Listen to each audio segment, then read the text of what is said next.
William Henry "Bill" Cosby, Jr. is an American stand-up comedian, actor, and author. Cosby's start in stand-up comedy began at the Hungry i in San Francisco, followed by landing a starring role in the 1960s television show I Spy. During its first 2 seasons, he was also a regular on the children's television series The Electric Company. Using the Fat Albert character developed during his stand-up routines, Cosby created, produced, and hosted the animated comedy television series Fat Albert and the Cosby Kids, a show that ran from 1972 to 1985, centering on a group of young friends growing up in an urban area. Throughout the 1970s, Cosby starred in a number of films, occasionally returning to film later in his career. After attending Temple University in the 1960s, he received his bachelor's degree there in 1971. In 1973 he received a master's degree from the University of Massachusetts Amherst, and in 1976 he earned his Doctor of Education degree, also from UMass. His dissertation discussed the use of Fat Albert and the Cosby Kids as a teaching tool in elementary schools. Beginning in the 1980s, Cosby produced and starred in a television sitcom, The Cosby Show, which aired from 1984 to 1992 and was rated as the #1 show in America for 5 years, 1984 through 1989. The sitcom highlighted the experiences and growth of an affluent African-American family. Cosby produced The Cosby Show spin-off sitcom A Different World, which aired from 1987 to 1993, starred in the sitcom Cosby from 1996 to 2000, and hosted Kids Say the Darndest Things for 2 seasons. From 1998 to 2000, Cosby has been accused by over 50 women of either rape, drug-facilitated sexual assault, sexual battery, child sexual abuse, and/or sexual misconduct, with the earliest alleged incidents taking place in the mid-1960s. After an October 2014 comedy routine by comedian Hannibal Buress casually accusing Cosby of inappropriate sexual behavior went viral, earlier sexual assault allegations against Cosby became more public, such as Andrea Constance's 2005 accusation, and many more accusers came forward. In the wake of the allegations, numerous organizations have severed ties with the comedian, and previously awarded honors and titles have been revoked. Cosby and his lawyers have repeatedly denied the allegations, calling the allegations discredited. Most of the acts alleged by his accusers fall outside the statutes of limitations for legal proceedings. As of December 30, 2015, numerous civil lawsuits are active against Cosby, and he faces 1 felony charge of aggravated indecent assault in Montgomery County, Pennsylvania. He surrendered to authorities and was released on $1 million bail. This charge is based on the 2005 allegations of a January 2004 incident. Early life. Cosby was born on July 12, 1937 in Philadelphia, Pennsylvania. He is one of 4 sons of Anna Pearl, a maid, and William Henry Cosby Sr., who served as a mess steward in the U.S. Navy. During much of Cosby's early childhood, his father was away in the U.S. Armed Forces, spending several years serving in the theater of war in World War II. As a student, he described himself as a class clown. Cosby was the captain of both the baseball team and the track and field team at Mary Channing Worcester Public School in Philadelphia, as well as the class president.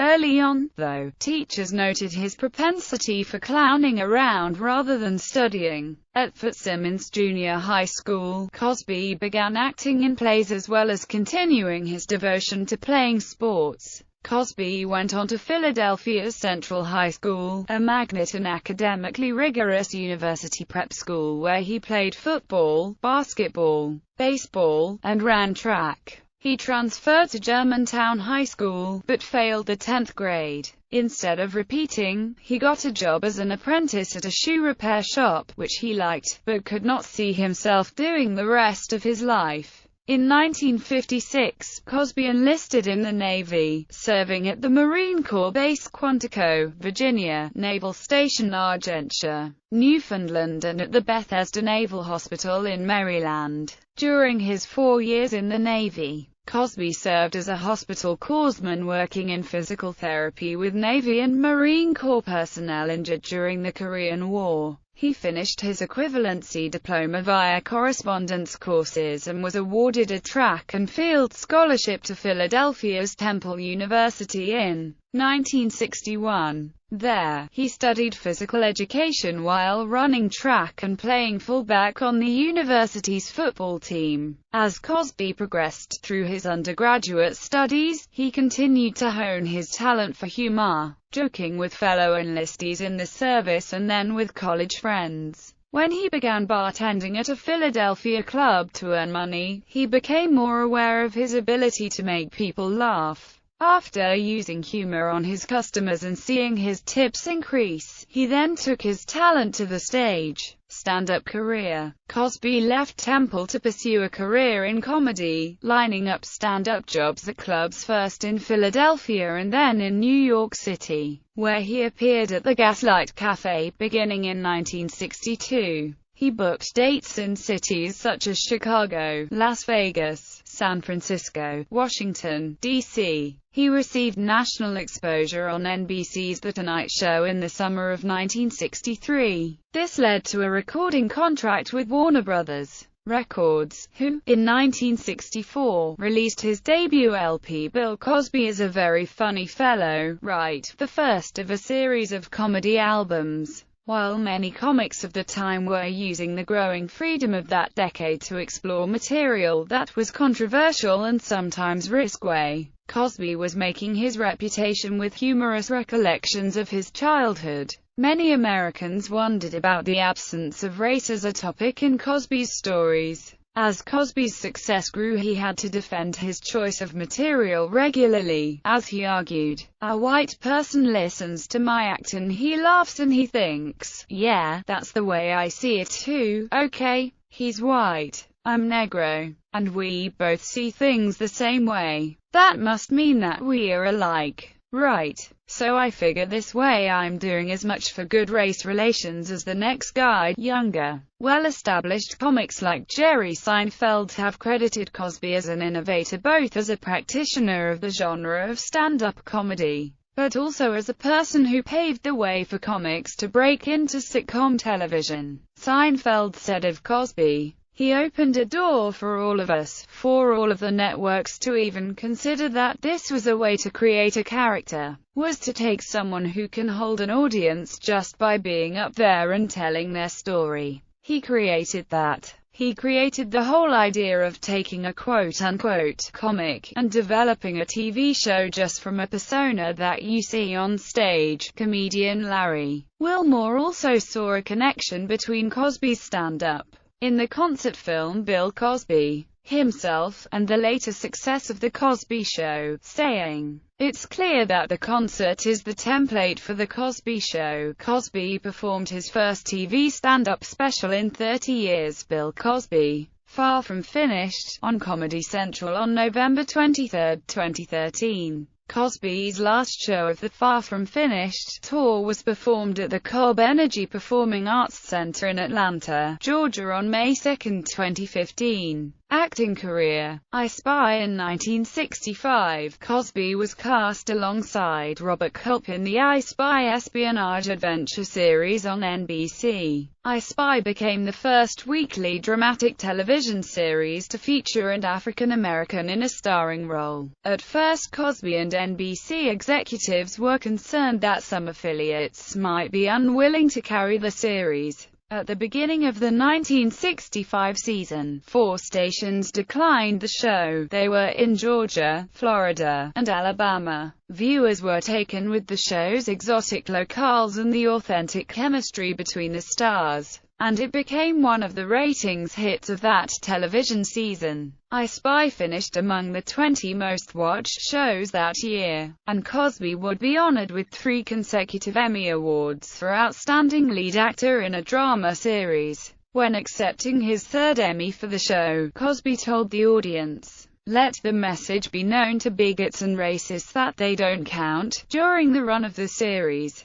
Cosby continued to do stand-up comedy performances and recorded a half-dozen record albums for Warner Brothers Records. He also began to dabble in singing, recording Silver Throat, Bill Cosby Sings in 1967, which provided him with a hit single with his recording of Little Ole Man. As a single, the song sold over 1 million copies in the U.S., and hit number 4 on the U.S. Billboard Hot 100 chart. He would record several more musical albums into the early 1970s, but he continued to record primarily stand-up comedy work. In June 1968, Billboard reported that Cosby had turned down a 5-year, $3.5 million contract renewal offer and would leave the label in August that year to record for his own record label. Tetragrammaton Records was a division of the Campbell Silver Cosby Corporation, the Los Angeles-based production company founded by Cosby,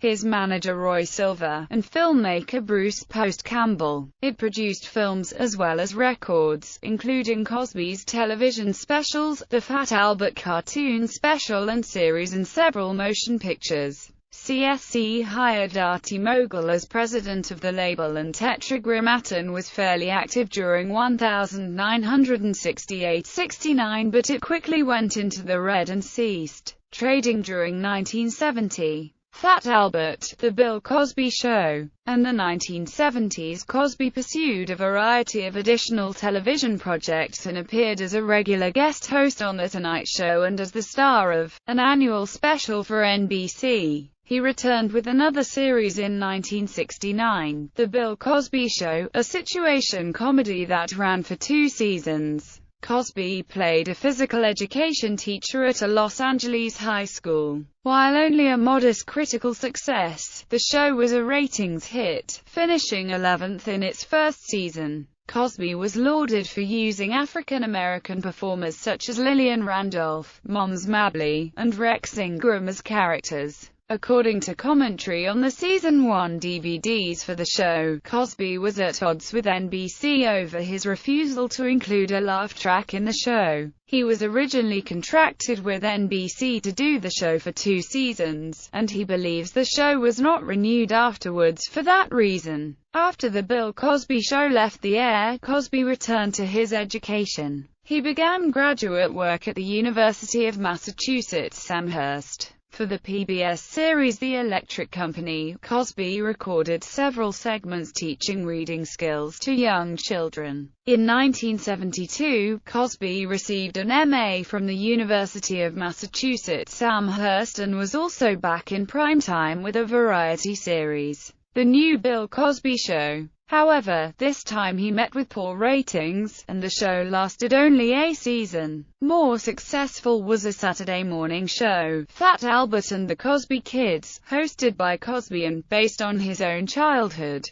That series ran from 1972 to 1979, and is the new Fat Albert Show in 1979 and The Adventures of Fat Albert and the Cosby Kids in 1984. Some schools used the program as a teaching tool, and Cosby himself wrote a dissertation on it. An integration of the visual media via Fat Albert and the Cosby Kids into the elementary school curriculum as a teaching aid and vehicle to achieve increased learning. As partial fulfillment of obtaining his 1976 doctorate in education, also from the University of Massachusetts. Subsequently, Temple University, where Cosby had begun but never finished his undergraduate studies, would grant him his bachelor's degree on the basis of life experience. Also during the 1970s, Cosby and other African-American actors, including Sidney Poitier, joined forces to make some successful comedy films that countered the violent blaxploitation films of the era. Uptown Saturday Night and Let's Do It Again were generally praised, but much of Cosby's film work has fallen flat.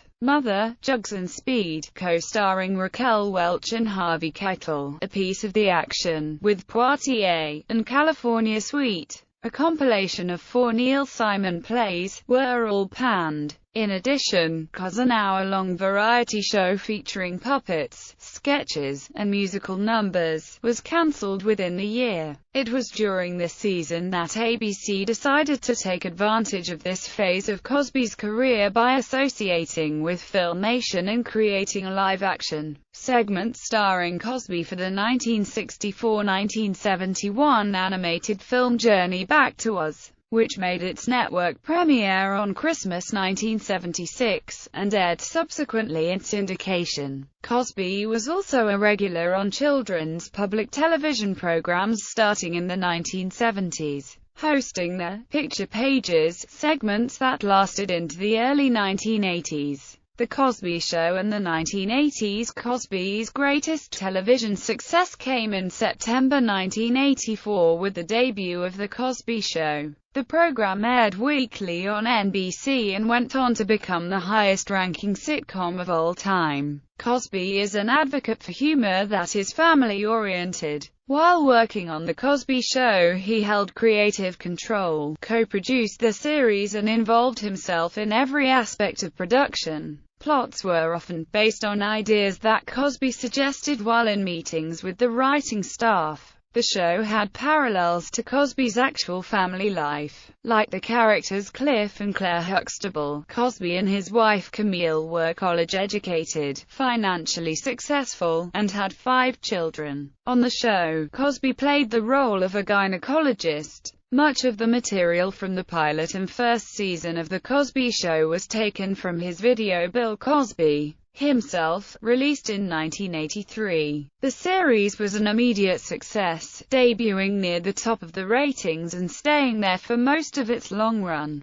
The Cosby Show is one of only 3 American programs that have been #1 in the Nielsen ratings for at least 5 consecutive seasons, along with All in the Family and American Idol. In 1987, Cosby attempted to return to film with the spy spoof Leonard Part 6. Although Cosby himself was producer and wrote the story, he realized during production that the film was not going to be what he wanted and publicly denounced it, warning audiences to stay away. 1990s and 2000s. After The Cosby Show went off the air in 1992, Cosby embarked on a number of other projects, including a revival of the classic Groucho Marx game show You Bet Your Life, along with the TV movie I Spy Returns and The Cosby Mysteries. In the mid-1990s, he appeared as a detective in black-and-white film noir-themed commercials for Turner Classic Movies. He made appearances in 3 more films: Ghost Dad, The Meteor Man, and Jack. In addition, he was interviewed in Spike Lee's 4 Little Girls, a documentary about the 1963 racist bombing of a church in Birmingham, Alabama. Also in 1996, he started up a new show for CBS, Cosby, again co-starring Phylicia Rashad, his on-screen wife on The Cosby Show. Cosby co-produced the show for Carsey Werner Productions. The show was based on the British program One Foot in the Grave. It centered on Cosby as Hilton Lucas, an iconoclastic senior citizen who tries to find a new job after being downsized and, in the meantime, gets on his wife's nerves. Madeline Kahn co-starred as Rashad's goofy business partner Pauline. Cosby was hired by CBS to be the official spokesman of the WWJ-TV during an advertising campaign from 1995 to 1998. Cosby hosted a CBS special, Kids Say the Darndest Things, on February 6, 1995, which was followed after as a full-season show, with Cosby as host, from January 9, 1998 to June 23, 2000. After 4 seasons, Cosby was cancelled. Its last episode aired April 28, 2000. Kids Say the Darndest Things was terminated the same year, and Cosby continued to work with CBS through a development deal and other projects. A series for preschoolers, Little Bill, made its debut on Nickelodeon in 1999. The network renewed the popular program in November 2000. In 2001, Cosby's agenda included the publication of a new book, as well as delivering the commencement addresses at Morris Brown College, Ohio State University, and at Rensselaer Polytechnic Institute. Also that year, he signed a deal with 20th Century Fox to develop a live-action feature film centering on the popular Fat Albert character from his 1970s cartoon series. Fat Albert was released in theaters in December 2004. In May 2007, he spoke at the commencement of High Point University. In the summer of 2009, Cosby hosted a comedy gala at Montreal's Just for Laughs, which is the largest comedy festival in the world. 2010's Cosby received the National Football Foundation's gold medal in 2010, a new NBC show that was scheduled for summer or autumn 2015. Created by Mike O'Malley and Mike Sikowitz and to have been produced by The Cosby Show's Tom Werner, was set to feature Cosby as Jonathan Franklin, the patriarch of a multi-generational family. Reruns of The Cosby Show have been cancelled as a result of the sexual assault allegations against Cosby. In 2011, Netflix added the entire series to Instant Stream, before removing it in 2012. On November 19, 2014, TV Land and NBC both ended their relationships with Cosby. TV Land announced that it was pulling reruns from its schedule and also removing clips of the show from its website. In December 2014, the Magic Johnson-owned Aspire removed the series from its lineup.